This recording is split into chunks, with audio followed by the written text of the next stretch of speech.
अल्हम्दुलिल्लाह रब्बिल आलमीन अस्सलातु वस्सलामु अला सय्यिदिल मुरसलीन व अला आलिहि व सहाबिहि अजमाइन। बांग्लादेश जमात इस्लामी मेहेरपुर जिला शाखार आयोजित आजकेर এই ঐতিহাসিক কর্মী সম্মেলনের প্রিয়ভাজন সভাপতি জেলা জামাত ইসলামীর সংগ্রামী আমির কেন্দ্রীয় মজলিসে শুরার সম্মানিত সদস্য মাওলানা তাজউদ্দিন সাহেব, আপনারা লক্ষ্য করছেন আমাদের আজকের সভামঞ্চে উপস্থিত এই সম্মেলনের সম্মানিত বিশেষ অতিথি বাংলাদেশ জামাত ইসলামীর কেন্দ্রীয় নির্বাহী পরিষদের সদস্য, যশোর কুষ্টিয়া সাংগঠনিক অঞ্চলের অঞ্চল পরিচালক জনাব মোবারক হোসাইন, আমাদের সভামঞ্চে উপস্থিত পার্শ্ববর্তী চুয়াডাঙ্গা জেলার সংগ্রামী আমির অ্যাডভোকেট রুহুল আমিন, কেন্দ্রীয় মজলিস শুরার সদস্য, মঞ্চে উপস্থিত এই অঞ্চল টিমের সদস্য ডক্টর অধ্যাপক আলমগীর, মেহেরপুরের জামাত ইসলামীর ইসলামী ছাত্র শিবির, শ্রমিক কল্যাণ ফেডারেশন সহ বিভিন্ন সংগঠনের সংগ্রামী নেতৃবৃন্দ, বিভিন্ন রাজনৈতিক দলের সম্মানিত নেতৃবৃন্দ, সাংবাদিক বন্ধুগণ, মুআজ্জাজ উলামায়ে কেরাম এবং আজকের আমার এই কর্মী সম্মেলনে উপস্থিত প্রিয় কর্মী এবং সুধীবৃন্দ, আজকের এই সম্মেলন দেখে আপনাদের হৃদয়ে অন্তরে আশা করি এই অনুভূতি, এই তৃপ্তি, এই প্রশান্তি যাচ্ছে যে দীর্ঘদিন পর মহান আল্লাহ তাআলা মেহেরপুরের অনেক শহীদের রক্তের স্মৃতি বিজড়িত এই মেহেরপুরে এই বিশাল কর্মী সম্মেলনে আমাদেরকে একত্রিত হওয়ার তৌফিক দিয়েছেন। সেই রবের দরবারে শুকরিয়া আদায় করতে ইচ্ছা হচ্ছে না? তো আমরা অন্তরের প্রশান্তির সাথে আল্লাহর কাছে বলি আলহামদুলিল্লাহ। কারণ ওরা মনে করেছিল এই বর্বরতা, নিষ্ঠুরতার মাস্টার মাইন্ড শেখ হাসিনা, ফ্যাসিবাদের দোসর, তার সঙ্গে আর যারা ছিল দীর্ঘ প্রায় 17-18 বছর দুনিয়া থেকে ইসলামী আন্দোলন নিশ্চিহ্ন করার যেমন আন্তর্জাতিক চক্রান্ত চলছে, তেমনি শত শহীদের রক্তের রাঙানি বাংলাদেশ থেকে জামাত ইসলামীকে, ইসলামী ছাত্র শিবিরকে তারা নিশ্চিহ্ন করতে চেয়েছিল। তারা মনে করেছিল এই মেহেরপুরে শহীদ তারিক, শহীদ আব্দুল জব্বার, সুলাইমান আব্বাস, শহীদ দেলোয়ারের শাহাদাতের মধ্য দিয়ে মেহেরপুর থেকে বোধহয় ইসলামী আন্দোলনকে উৎখাত করা যাবে। আমি তাদেরকে বলি, মহান আল্লাহর ইচ্ছা ছাড়া দুনিয়ার মানুষের কোনো ক্ষতি কেউ করতে পারে না। আল্লাহ রাব্বুল আলামিন কোরআন মাজিদে বলেছেন, আউযু বিল্লাহি মিনাশ শাইতানির রাজীম, বিসমিল্লাহির রহমানির রহিম, ওয়া মা তাশাউনা ইল্লা আইয়াশা আল্লাহু রাব্বুল আলামিন। তোমাদের কোনো ইচ্ছাই পূরণ হয় না যতক্ষণ আল্লাহ তাআলা তা ইচ্ছা না করেন। কি বলেন ঠিক কিনা? শেখ হাসিনা ইচ্ছা করেছিল জামাত শিবিরকে নিষিদ্ধ করবে, কিন্তু আল্লাহর ইচ্ছা ছিল জামাত শিবিরকে আল্লাহ তাআলা মর্যাদার আকাশে উন্নীত করবেন, তুমি নিষিদ্ধ হয়ে যাবে। আল্লাহর ইচ্ছাই পূরণ হয়েছে। কি বলেন ঠিক কিনা? 5ই আগস্ট জুলাই অভ্যুত্থানের ঐতিহাসিক সফলতার মুহূর্ত ছিল 5ই আগস্ট। অনেকেই আপনারা জানেন জামাত ইসলামী সহ বিএনপি অন্যান্য অনেক রাজনৈতিক নেতাদেরকে গ্রেফতার করা হয়েছিল। আমি তখন ঢাকার কেন্দ্রীয় কারাগারে ছিলাম। কারাগারে থেকে শুনতে পাচ্ছি রাজধানী ঢাকা সহ সারা দেশে উত্তাল আন্দোলনের আগুন জ্বলছে। কখন না জানি কি হয়। দুপুর থেকে টেলিভিশনে খবর আসছে সেনাপ্রধান ভাষণ দেবেন। আমরা সব নেতৃবৃন্দ টেলিভিশনের সামনে এই 10 মিনিট 20 মিনিট একটু পরে দিবে দেরি হয়, ততক্ষণে আমরা টেলিভিশনের স্ক্রলে দেখলাম লেখা যাচ্ছে কিছুক্ষণ আগে গণভবন থেকে শেখ হাসিনা এবং শেখ রাহানা হেলিকপ্টারে পালিয়ে ভারত চলে গেছে। তাহলে কি হলো? 5ই আগস্ট পালাবার 4 দিন আগে তুমি জামাত ইসলামীকে নিষিদ্ধ করেছিলে, মাত্র 4 দিন সময় লেগেছে বাংলাদেশ থেকে তোমাকে পালাতে বাধ্য করেছে। ওই দিন যদি শেখ হাসিনা বিদায় না নিত, শাহবাগ উত্তরা রাজধানী ঢাকার চতুর্দিক থেকে লক্ষ কোটি জনতার যে উত্তাল ঢেউ গণভবনের দিকে ছুটেছিল, হাসিনা যদি ওখানে থাকতো কি পরিণতি হতো আমরা তো জানি না। আমার ভাইরা, আজকের এই কর্মী সম্মেলনে দাঁড়িয়ে তাই মহান আল্লাহর কাছে ওই কারণে শুকরিয়া আদায় করি যে আল্লাহ তাআলার ইচ্ছার সাথে কেউ যদি পাল্লা দেয়, বেশি অহংকারী, বেশি দাম্ভিক, প্রতিহিংসাপরায়ণ, ইসলাম বিদ্বেষী হয়ে যখন শাসকরা মুসলিম উম্মাহর উপরে নির্যাতন চালায়, আল্লাহ তাআলা তাকে ছাড় দেন না। আজকের এই ঐতিহাসিক কর্মী সম্মেলন সেই জুলাই আগস্টের ঐতিহাসিক গণ অভ্যুত্থানের ফসল, নাকি বলেন? আমরা আজকে শ্রদ্ধার সাথে স্মরণ করছি প্রায় 2000 ছাত্র জনতা এখানে রক্ত দিয়ে শহীদ হয়েছে, 40,000 মানুষ আহত হয়েছে, চোখ কান হাত পা অঙ্গ পঙ্গু হয়ে গেছে, বিদেশে চিকিৎসা করতে পাঠাতে হচ্ছে, চোখ নাই, মা হারা, পিতা হারা, সন্তান হারা, স্বজন হারা মানুষের এখনো চোখের পানি শুকায়নি, আহতদের চিৎকার এখনো থামেনি। 3 মাস হয়ে গেল তাদের যে ত্যাগের বিনিময়ে মহান আল্লাহ আমাদের এই মুক্তির সুযোগ দিয়েছেন। এর পিছনে 15 বছর ধরে জামাত ইসলামী সহ সকল রাজনৈতিক দল আমরা এই ফ্যাসিবাদের বিরুদ্ধে, অত্যাচারী শাসকের বিরুদ্ধে আন্দোলন করছিলাম। বারবার তারা আমাদের আন্দোলনের উপরে অত্যাচার চালিয়েছে, নিষ্ঠুরতা চালিয়েছে, গ্রেফতার করেছে। 14, 18, 24-এর মতো 3টা নির্বাচনে আমাদেরকে ভোট দিতে দেয়নি। হাজার আন্দোলন করার পরেও সে আন্দোলন সফলতার শীর্ষে চলে গিয়েছে এই ছাত্র জনতার অবিস্মরণীয় ত্যাগের মাধ্যমে। প্রিয় কর্মী ভাইরা, আমরা মনে করি আমাদের যে প্রিয় নেতাদেরকে কারাগারে ফাঁসিতে ঝুলিয়ে হত্যা করা হয়েছে। আমাদের প্রিয় আমির জামাত মাওলানা মতিউর রহমান নিজামী, আলী আহসান মোহাম্মদ মুজাহিদ, কমারুজ্জামান, আব্দুল কাদের মোল্লা, মীর কাসেম আলী কোন অপরাধ করেনি। মিথ্যা মামলা, সাজানো বাদী, সাজানো এজাহার, সাজানো ট্রাইব্যুনাল, সাজানো বিচারক দিয়ে শুধু রাজনৈতিক প্রতিহিংসাপরায়ণ হয়ে ইসলামী আন্দোলনকে ধ্বংস করার জন্য আদালতের ঘাড়ে বন্দুক রেখে তাদেরকে জুডিশিয়াল কিলিং বা বিচারিক হত্যাকাণ্ড করা হয়েছে। এদের বিরুদ্ধে যেসব অভিযোগ আনা হয়েছে, একটা লাইন, একটা শব্দ সত্য নয়।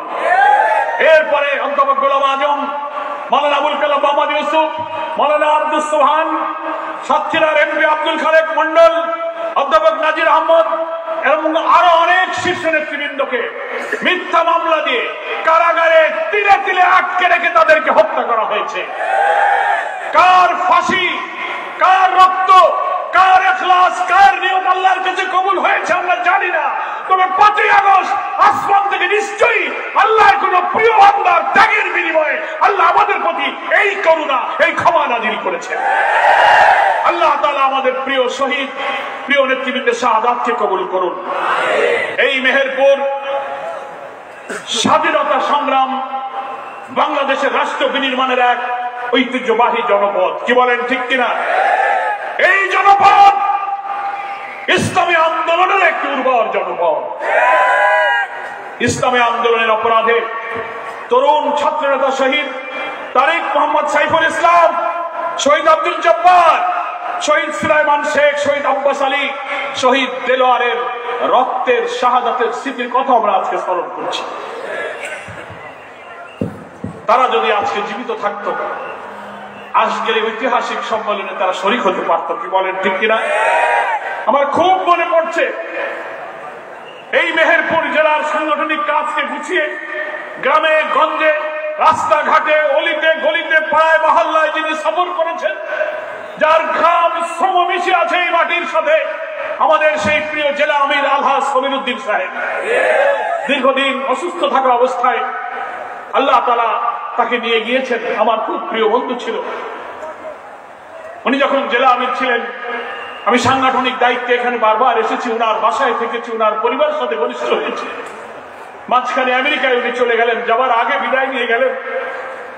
আজকের এই সম্মেলনে আলহাজ সমীরউদ্দিন সাহেব যদি তার চাষ করা বাগান, তার চাষ করা এই স্বাদের খামারের ফুলের বাগানে কত ফুল ফুটেছে, মুক্তির স্বাদ পেয়ে আজকে আবাদে আমরা বিশাল সম্মেলন করছি, এগুলো তিনি দেখে যেতে পারেননি।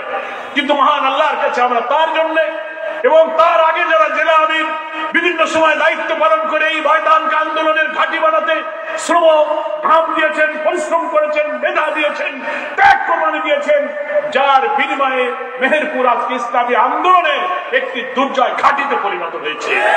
আমরা তাদের মাগফিরাতের জন্য আল্লাহর কাছে এই কর্মী সম্মেলন থেকে দোয়া করছি। আল্লাহ, তোমার এই সব মজলুম, তোমার এই নেক বান্দাদেরকে তুমি মাগফিরাত দান করো। ইসলামী আন্দোলনের পেছনে তাদের যে ত্যাগ ছিল, সেই ত্যাগ এবং কোরবানির বিনিময়ে মানবীয় ত্রুটি বিচ্যুতি ভুল ত্রুটি আল্লাহ তুমি ক্ষমা করে দিয়ে তার গুনাহগুলোকে বদলিয়ে আল্লাহ তুমি নেকিতে পরিণত করে দাও। এই মেহেরপুর একটি সাহসী উর্বর জনপদ।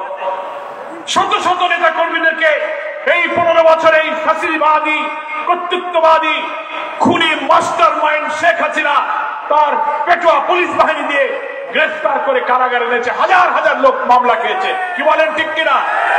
কোন মামলা, কোন অপরাধ করেনি, বাড়ি থেকে ধরে নিয়ে, স্কুল থেকে ধরে নিয়ে তাদেরকে মিথ্যা মামলায় গ্রেফতার করা হয়েছে। শত শত লোক জেল কেটেছে। ছাত্রদেরকে মিথ্যা মামলা দেওয়া হয়েছে, তাদের ক্যারিয়ার ধ্বংস করা হয়েছে। সরকারি পরীক্ষায় চাকরিতে উত্তীর্ণ হয়, বিসিএস এ কোয়ালিফাই করে, পুলিশ ইনভেস্টিগেশন এসে বলে ওর আব্বা জামাত ইসলামী করতো, ও ছাত্র শিবির করতো, মেধা থাকার সত্ত্বেও তাদের সরকারি চাকরি হয়নি। এই মেহেরপুরের শত শত নারী মহিলা নেত্রীরাও এই অত্যাচারী শাসকের বিরুদ্ধে মিছিল করেছে, প্রতিবাদ করেছে। তাদেরকেও কিন্তু গ্রেফতার করে শতাধিক বন্দীকে কারাগারে নিক্ষেপ করা হয়েছিল। এখানে যারা হাজির আছেন, মামলা, জেলখানা, কোর্ট কাচারিতে সবাই জর্জরিত হয়ে যাননি? মিথ্যা মামলা, জেল, কারাগার, পুলিশের হয়রানিতে কারা কারা শিকার হয়েছেন হাত তুলে দেখান। হাত দেখেন, গোয়েন্দা, সিআইডি, এনএসআই, টিভি দেখে যান এই মেহেরপুরের উপরে কি অত্যাচার করা হয়েছে। সব নির্যাতনের নিষ্ঠুর সাক্ষী হয়ে আছে। এই কারণে এই কর্মী সম্মেলনে আমরা আল্লাহর কাছে শুকরিয়া জানাই। হায় আল্লাহ, তুমি এদেশে একটি দিনের ভিত্তিতে সমাজ পরিবর্তনের লক্ষ্যে 5 আগস্টের নতুন বাংলাদেশ নির্মাণের জন্য যে নতুন স্বাধীনতা, নতুন বাংলাদেশ তুমি উপহার দিয়েছো, আমাদের উপর থেকে এই রহমতকে তুমি কেড়ে নিয়ে যেও না। আমরা যেন এই আন্দোলনের পথ ধরে একটি নতুন অভিযাত্রা, একটি নিউ ডাইমেনশনের মধ্য দিয়ে একটি কল্যাণ রাষ্ট্র গঠনের স্বপ্ন পূরণ করতে পারি।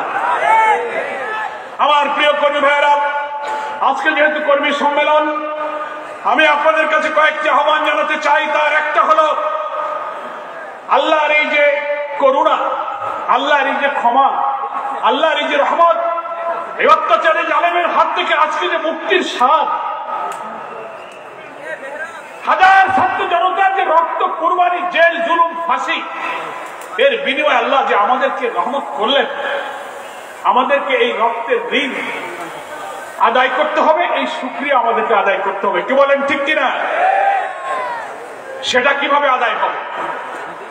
ইসলামী আন্দোলনের কর্মীদের প্রথম কৃতজ্ঞতা জানাতে হবে আল্লাহর কাছে এই সিদ্ধান্ত গ্রহণ করে একটা নতুন ডিটারমিনেশন যে আল্লাহ, তুমি এই দেশে আল্লাহর দ্বীন বিজয়ী করার জন্য যে সুযোগ আবার আমাদের মাঝে ফিরিয়ে এনেছো, আমরা আজকে প্রতিজ্ঞা করছি আমাদের জীবনের উদ্দেশ্য হলো তোমাকে সন্তুষ্ট করা। বিশুদ্ধ নিয়তের মধ্য দিয়ে দুনিয়ার কোন চাওয়া পাওয়া আকাঙ্ক্ষা আমাদের নেই। দুনিয়ার সব ছাড়তে রাজি আছি, গাড়ি বাড়ি ছেলে সন্তান বিবি বাচ্চা পরিবার চাকরি ব্যবসা সব কিছুর চেয়ে হায় আল্লাহ আমি তোমাকে আর তোমার নবীকে ভালোবাসি, তোমার দ্বীনকে ভালোবাসি। এই বিশুদ্ধ নিয়তের ভিত্তিতে দ্বীনকে জীবনের উদ্দেশ্য হিসেবে কবুল করতে হবে। কি বলেন ঠিক কিনা? ইসলামী আন্দোলনের কর্মীরা যদি তার জীবনের লক্ষ্য হিসেবে ইসলামী আন্দোলনকে 1 নম্বর লক্ষ্য স্থির করতে পারে, সেই বান্দার প্রতি আল্লাহর রহমত তখন নাজিল হতে থাকে। কি বলেন? ইসলামী আন্দোলনের কর্মীদের নিয়তের মধ্যে কোনো ভেজাল থাকবে না, সহি নিয়ত থাকতে হবে, বিশুদ্ধ নিয়ত থাকতে হবে। দুনিয়ার কোনো চাওয়া পাওয়া আকাঙ্ক্ষা, আমি ইউনিয়ন কাউন্সিলের মেম্বার হব, আমি চেয়ারম্যান হব, উপজেলা চেয়ারম্যান হব, এমপি হব, মন্ত্রী হব, কন্ট্রাক্টরি করব, লাইসেন্স পাবো, ব্যবসা করব, গাড়ির মালিক হব, নেতা হব, মোড়ল মাতব্বর হব, ভালো পোস্ট পজিশনে চলে যাব, এই দুনিয়ার চাওয়া পাওয়ার জন্য আমরা কেউ ইসলামী আন্দোলনে আসিনি। কি বলেন ঠিক কিনা? আমরা এসেছি একটাই উদ্দেশ্য, দুনিয়ায় এসেছি দিন মেনে আল্লাহকে খুশি করার জন্য। 30, 40, 50, 60, 70, 80 কতদিন বাঁচবো জানি না, দুনিয়া চিরদিনের ঠিকানা নয়। কিন্তু হায় আল্লাহ তুমি যে কয়দিনের জন্য এখানে রাখো, খাওয়ার জন্য আসি নাই, ঘুমানোর জন্য আসি নাই, তোমার দিন মানার জন্য থাকতে হয় তাই দুটো রুটি রুজির দরকার, থাকতে হয় তাই একটা ঘরের ঠিকানা দরকার, কিন্তু সময় ফুরিয়ে গেলে তোমার কাছে চলে যাব। আসল উদ্দেশ্য হলো তোমার দিনকে বিজয়ী করার জন্য নিজের জীবনকে আমি তোমার সন্তুষ্টির আলোকে গড়ে তুলবো, এটাই হচ্ছে আমার জীবনের আসল উদ্দেশ্য। ইসলামী আন্দোলনে মেহেরপুরের কর্মীরা যারা বসে আছেন, চারিদিকে দাঁড়িয়ে আমার কথা শুনছেন, চারিদিকের ভবনে দাঁড়িয়ে আমার ভাইয়েরা অথবা মা বোনেরা হয়তো আমার কথা শুনছেন, আমার প্রথম কথা এটা থাকবে, এই শহীদদের সামনে রেখে আজকে প্রথম প্রতিজ্ঞা হবে, আল্লাহর দ্বীনের বিজয় ছাড়া দুনিয়ার কোন চাপ আমাদেরকে যদি স্পর্শ করতে না পারে। সবাই রাজি আছে?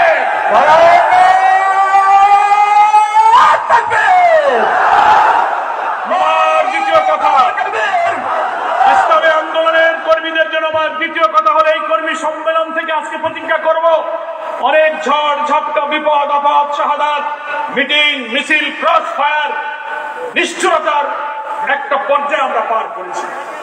আমাদের বই পড়ার সুযোগ ছিল না, স্থির ভাবে ঘরে আমরা নামাজ পড়তে পারিনি, তাহাজ্জুদের নামাজ, কিয়ামুল লাইল, নফল রোজা, কোরআন অধ্যয়ন, হাদিস অধ্যয়ন, আমার ব্যক্তিগত মান উন্নয়নের চেষ্টা আমরা করতে পারিনি। পালিয়ে পালিয়ে আজ এ বাড়ি কাল ও বাড়ি, অমুক দিন মাঠে, অমুক দিন বাগানে, অমুক দিন আত্মীয় বাড়ি, কাপড় নাই, লুঙ্গি নাই, বই নাই, খাওয়া নাই, এইভাবে এই জালিমের যুগ আমরা পার করেছি।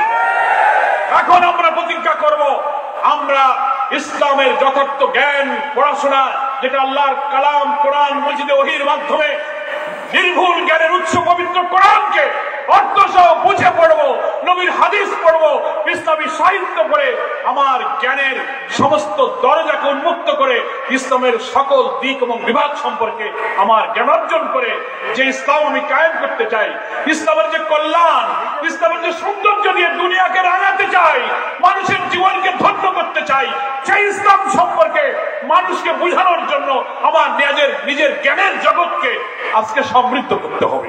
কি বলেন ঠিক কিছু না? তার অর্থ হলো পড়াশোনা। তার অর্থ কি বলেন? পড়াশোনা।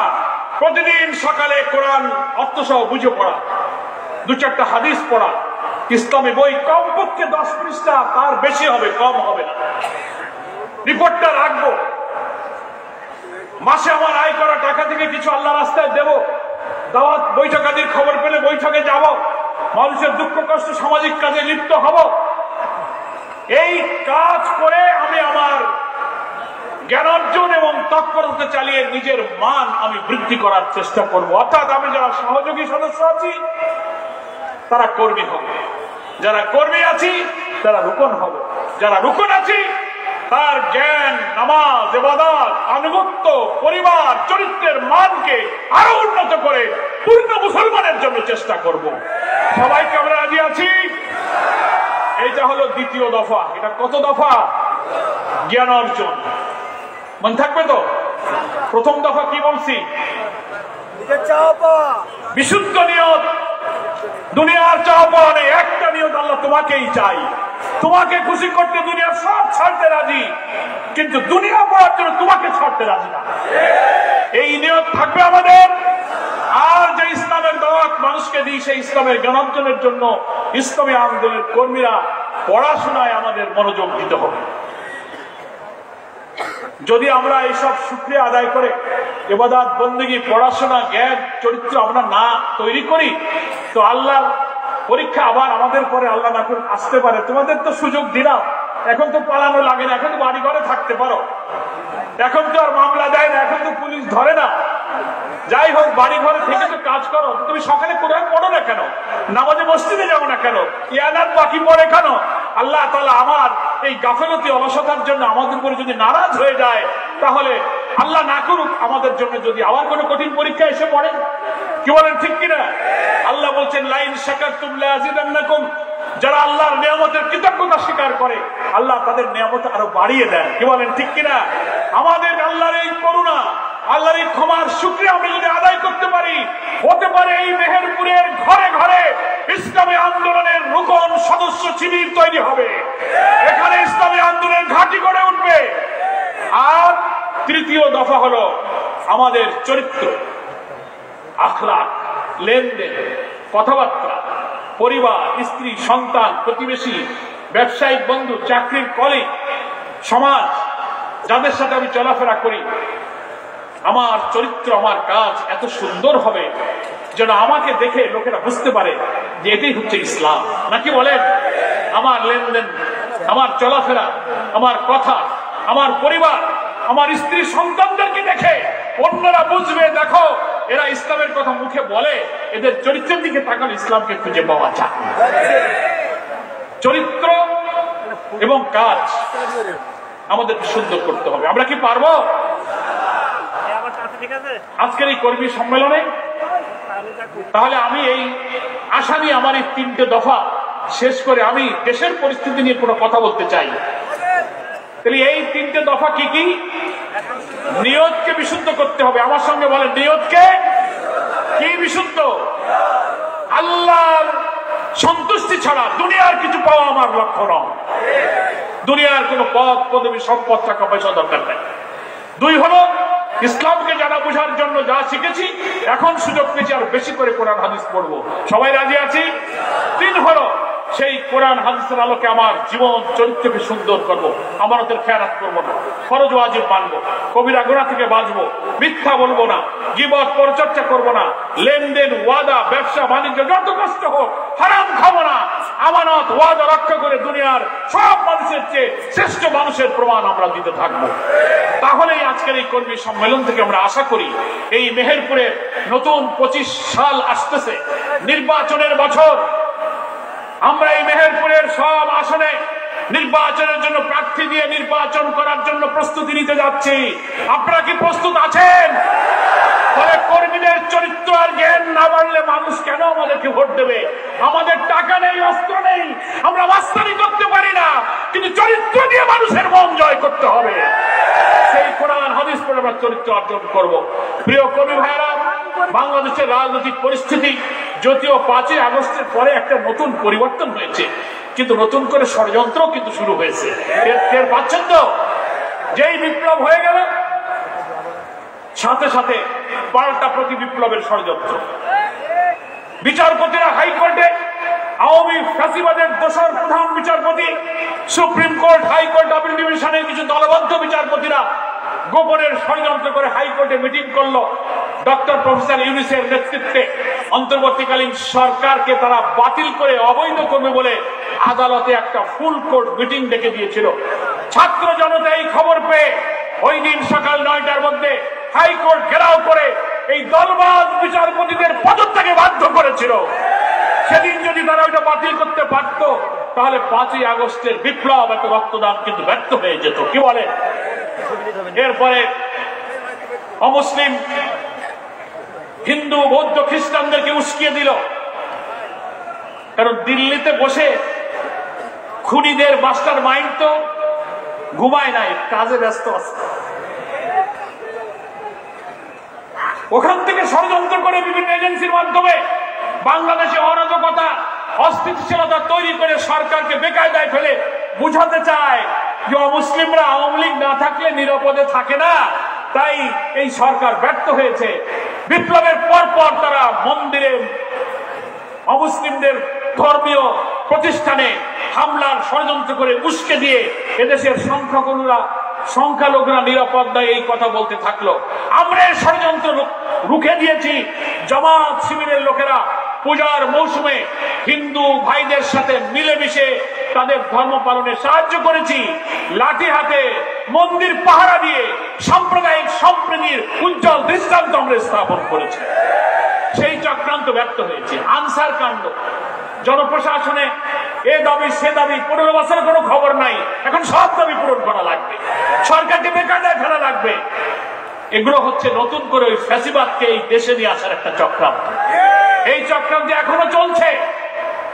তাই বলবো আজকে দেশবাসীর কাছে, এই অন্তর্বর্তীকালীন সরকার কে আমরা বলেছি, আমাদের আমিরে জামাত ডক্টর শফিকুর রহমান সহ জামাত নেতৃবৃন্দ এই অন্তর্বর্তীকালীন সরকারের প্রধান উপদেষ্টা নোবেল বিজয়ী প্রফেসর ডক্টর ইউনূসের সঙ্গে আমরা দেখা করেছি। দেশ গঠনে, জাতি গঠনে আমরা সাহায্য করার অঙ্গীকার করেছি। আগামী নির্বাচনের জন্য সংস্কার, যত দ্রুত নির্বাচনের সব ব্যাপারে আমরা সরকারকে প্রস্তাব দিয়েছি। খুব দীর্ঘ সময় নয়, আবার খুব সংক্ষিপ্ত সময় সম্ভব নয়। পুলিশ প্রশাসন, জনপ্রশাসন, নির্বাচন কমিশন, জুডিশিয়ারি গুরুত্বপূর্ণ জায়গাগুলোকে সংস্কার করে অবিলম্বে নির্বাচিত জনপ্রতিনিধির কাছে ক্ষমতা হস্তান্তরের জন্য একটি অবাধ নিরপেক্ষ জাতীয় নির্বাচন দিতে হবে। নির্বাচন দিতে দেরি করলে কিন্তু ফ্যাসিবাদের দোসররা দেশেও ঘাপটি মেরে আছে, বিদেশেও ষড়যন্ত্র করছে, ওরা আবার চক্রান্ত করতে পারে। কি বলেন ঠিক কিনা? আমরা দেখতে পাচ্ছি, আমরা অন্তর্বর্তীকালীন সরকারের উপদেষ্টাদের দৃষ্টি আকর্ষণ করে বলেছি, ব্যক্তিগত সাক্ষাতেও বলেছি, সভা সমাবেশে বক্তব্যে আমাদের দাবি পেশ করেও বলেছি। কি এখনো প্রশাসনে, সচিবালয়ে, জনপ্রশাসনে ডিসি, এসপি, ইউনো, ওসি, সচিব, উপসচিব, অতিরিক্ত সচিব, প্রশাসন যন্ত্রের বিভিন্ন জায়গায় লাখ লাখ কর্মকর্তা কর্মচারীরা যারা আছে, তার মধ্যে অধিকাংশরাই কিন্তু ওই ফ্যাসিবাদের দোসররা ঘাপটি মেরে বসে আছে। আমরা কাজ করতে গেলে, সহযোগিতা করতে গেলে তাদের কথায় বুঝি, তাদের কথা থেকে কিন্তু ফ্যাসিবাদের গন্ধ বেরোচ্ছে। আমরা এখনো সময় আছে। অন্তর্বর্তীকালীন সরকারের উপদেষ্টাদের কাছে আমার অনুরোধ থাকবে, আপনি যদি প্রশাসনের গুরুত্বপূর্ণ জায়গা থেকে চিহ্নিত ফ্যাসিবাদের দোষরদেরকে সরিয়ে না দেন, তাহলে এরা আপনাকে সুষ্ঠু নির্বাচন করতে দেবে না। ফলে পুলিশ সহ সব জায়গা থেকে ফ্যাসিবাদের চিহ্নিত দোষরদেরকে সরিয়ে 15 বছরে যারা আমরা ফ্যাসিবাদ বিরোধী আন্দোলনে ছিলাম, বিএনপি, জামাত সহ দেশপ্রেমিক গণতান্ত্রিক শক্তিগুলোর বহু দেশপ্রেমিক শক্তি এবং সচিবালয়ে যাওয়ার মতো জনপ্রশাসনের যোগ্য লোক যারা এই 15 বছরে বঞ্চিত, বৈষম্যের শিকার হয়ে, ডিপ্রাইভ হয়ে তারা আজকে ওএসডি হয়ে বিভিন্ন জায়গায় পড়ে আছে, তাদেরকে আপনি প্রমোশন দেন, পোস্টিং করেন, তাদেরকে আপনি বিভিন্ন জায়গায় পদায়ন করে জনপ্রশাসনে এই দেশপ্রেমিক লোকগুলোকে আপনাকে পাঠাতে হবে। তা না হলে আপনাকে কিন্তু সুষ্ঠু নির্বাচন করতে দেবে না। আমরা তাই মনে করি এগুলো হচ্ছে এই সরকারের সামনে চ্যালেঞ্জ। আমরা অন্তর্বর্তীকালীন সরকারকে সহযোগিতা করার জন্য কথা দিয়েছি, আমরা প্রস্তুত আছি। প্রিয় ভাইয়েরা, যারা আমরা ফ্যাসিবাদ বিরোধী আন্দোলনে রাজপথে একসাথে সংগ্রাম করেছি, বিএনপি, জামাত সমমানা আরো অনেক রাজনৈতিক দল এবং জোট, ইসলামী দলগুলোর সঙ্গে আমাদের রাজনৈতিক সুসম্পর্ক রয়েছে। আমরা চেষ্টা করছি ফ্যাসিবাদ বিরোধী ঐক্য যেভাবে গড়ে উঠেছিল, নির্বাচনকে সামনে রেখে সেই ঐক্য, সেই সংহতি রক্ষা করেই ফ্যাসিবাদী শক্তিকে এদেশে রাজনৈতিকভাবে নির্মূল করতে হবে। আমাদের মধ্যে বিভেদ এবং দূরত্ব তৈরি হলে কিন্তু ফ্যাসিবাদের দোসররা জায়গা পেয়ে যাবে। কি বলেন ঠিক কিনা? আমাদের কোন কথায়, কোন আচরণে, কোন ভূমিকায় আমাদের ফ্যাসিবাদ বিরোধী ঐক্যের ক্ষতি হোক, জাতি বিভক্ত হয়ে যাক, জামাত ইসলামী কখনো সেই রাজনীতি করবে না। আমি সকল রাজনৈতিক দলের কাছে এই আহ্বান জানাতে চাই যে আসুন, আমাদের 5ই আগস্টের এত হাজারো জনতার রক্তদান, এত লোকের ফাঁসি, এত জুলুম, লক্ষ লক্ষ লোকের মামলা, ক্রসফায়ারের রিমান্ডে যে নিষ্ঠুর নির্যাতন করা হয়েছে, সে আত্মত্যাগের দিকে তাকিয়ে দলীয় স্বার্থের চেয়ে দেশপ্রেম, জাতীয় স্বার্থ, মূল্যবোধ রক্ষাকে গুরুত্ব দেন। দেখবেন এই নির্বাচনে এই অপশক্তির রাজনৈতিক পরাজয় নিশ্চিত হবে। তারা আর জনগণের কাছে আসতে পারবে না। আমরা মিলেমিশে আগামী জাতীয় নির্বাচন যত নিকটে আসবে, অনেক নতুন নতুন মেরুকরণ হবে, অনেক পোলারাইজেশন হবে। আমরা যেন জাতীয় ঐক্য, সংহতি, দেশপ্রেমকে সামনে রেখে প্রত্যেকটি রাজনৈতিক দল আমরা ভূমিকা রাখতে পারি, সে ব্যাপারে আমি সকল রাজনৈতিক নেতৃত্বের প্রতি আমি আহ্বান জানাই। আমার প্রিয় কর্মী ভাইয়েরা, আমাদের আন্তর্জাতিকভাবে অমুসলিম, দেশ বিরোধী, আমাদের অখণ্ডতা বিরোধী, জাতিসত্তা বিরোধী, মূল্যবোধ বিরোধী কিছু শক্তি সবসময় সক্রিয় থাকে। আওয়ামী লীগের শেখ হাসিনা এবং খুনিদের যিনি মাস্টার মাইন্ড, তিনি বিদেশে গেলেও তিনি কিন্তু বসে নেই। তিনি অডিও, ভিডিও, বক্তব্য সবসময় অনলাইনে দুই একটা বক্তব্য ছেড়ে দিচ্ছেন। কি দেখতেছেন না? একবার দেখা গেল তিনি তার কর্মীদেরকে ভিডিও বক্তব্যে বলছেন, অডিও শোনা যাচ্ছে, তোমরা কাজ চালিয়ে যাও, ডিসেম্বরের পরে আর সময় দেওয়া যাবে না, আমি তোমাদের কাছাকাছি আসি, যে কোনো সময় দেশে ঢুকে পড়তে পারি। কি আপনারা শুনেছেন? এগুলো তারা বলতেছে। তারা দেশের বিরুদ্ধে, অন্তর্বর্তীকালীন সরকারের বিরুদ্ধে এখন অনেক উস্কানিমূলক কথা বলছে। তাতে করে প্রশাসনের মধ্যে ঘাপটি মেরে থাকা আওয়ামী লীগের দোষেরা আবার উৎসাহিত হচ্ছে। এই বোধহয় আমাদের খুনিদের মাস্টার মাইন্ড বোধহয় আবার আসতেছে, আবার বোধহয় দেশে নৈরাজ্য হবে। বাংলার মানুষ এত রক্ত দেওয়ার পর আর ফ্যাসিবাদকে এখানে দাঁড়াতে দেবে না। এই চক্রান্তের বিরুদ্ধে আবার কি আমরা প্রয়োজন হলে সেই জাতীয় ঐক্য তৈরি করে এই খুনিদের বিরুদ্ধে আবু সাইদ মুগ্ধরা যেমন গুলির সামনে বুক পেতে ফ্যাসিবাদের কবর দিয়েছিল, আপনাকে সেই সংগ্রামের রাজপথে আবার ঐক্যবদ্ধ থাকতে রাজি আছেন?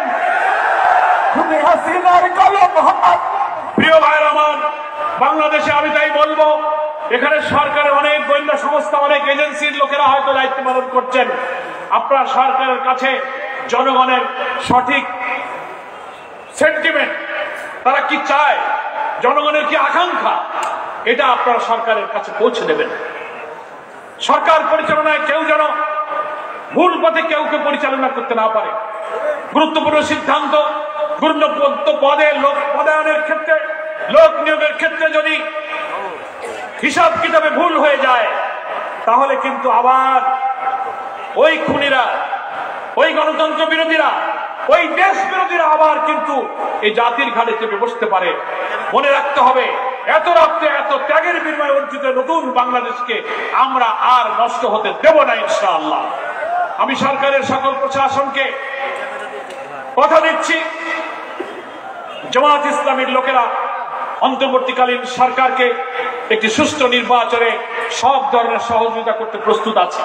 প্রত্যেক জেলায়, এই মেহেরপুরে, মহানগরে, শাখায়, উপজেলায়, থানায়, গ্রামে গঞ্জে, দেশব্যাপী আমাদের নেতা কর্মীরা একটি সুষ্ঠু নির্বাচনের স্বার্থে নিজেদের স্বার্থ ছেড়ে হলেও এই সরকারকে দেশ পরিচালনায় সাহায্য করবে। কিন্তু আপনারা যেন ভুল পথে পরিচালিত না হন। আপনাদের কোন সিদ্ধান্ত, আপনাদের কোন পলিসি যেন এটা প্রমাণ না করে যে এতে ওই আওয়ামী দুঃশাসনের কর্তা ব্যক্তিরা খুশি হয়ে গেল, তাহলে বোঝা যাবে যে আপনারা কিন্তু মিসগাইডেড হচ্ছেন। এই জন্য অরাজনৈতিক সরকার হওয়ার কারণে আপনাদেরকে বিপথে পরিচালিত করার অনেক দেশি বিদেশি এজেন্সি আপনাদের উপরে কাজ করতে পারে, সক্রিয় হতে পারে। এ ব্যাপারে দেশের প্রশাসনে নিযুক্ত সকলকে আমি সতর্ক থাকার জন্য জামাত ইসলামের পক্ষ থেকে আহ্বান জানাবো।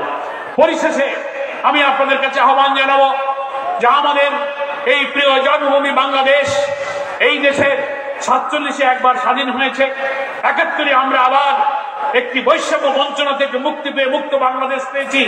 আবার 24-এর 5ই আগস্ট একটি স্বাধীনতার নতুন সূর্য উঠেছে। স্বৈর শাসনের জগদ্দল পতন আমাদের বুক থেকে অপসারিত হয়েছে। এখন আমাদের দেশ গড়ার সময়। আমরা দেশ গড়ব জনগণের সাথে মিশে, মানুষের কাছে গিয়ে, সম্প্রীতির বন্ধনে আবদ্ধ হয়ে একটি অবাধ নির্বাচনে সহযোগিতা করব। ঘরে ঘরে ইসলামের দাওয়াত, ইসলামের সৌন্দর্য এবং কল্যাণের দাওয়াত পৌঁছে জনগণকে এই কাফেলায় সম্পৃক্ত করার জন্য আপনারা চেষ্টা চালাবেন, সংগঠিত হবেন, সকল রাজনৈতিক সমমনাদের সঙ্গে ঐক্য সংহতি বজায় রাখবেন। এই আহ্বান জানিয়ে মেহেরপুরবাসীকে কেন্দ্রীয় জামাতের পক্ষ থেকে আজকের এই কর্মী সম্মেলনে সহযোগিতা করার জন্য, উপস্থিত হওয়ার জন্য আন্তরিক মোবারকবাদ জানিয়ে আমার বক্তব্য শেষ করছি।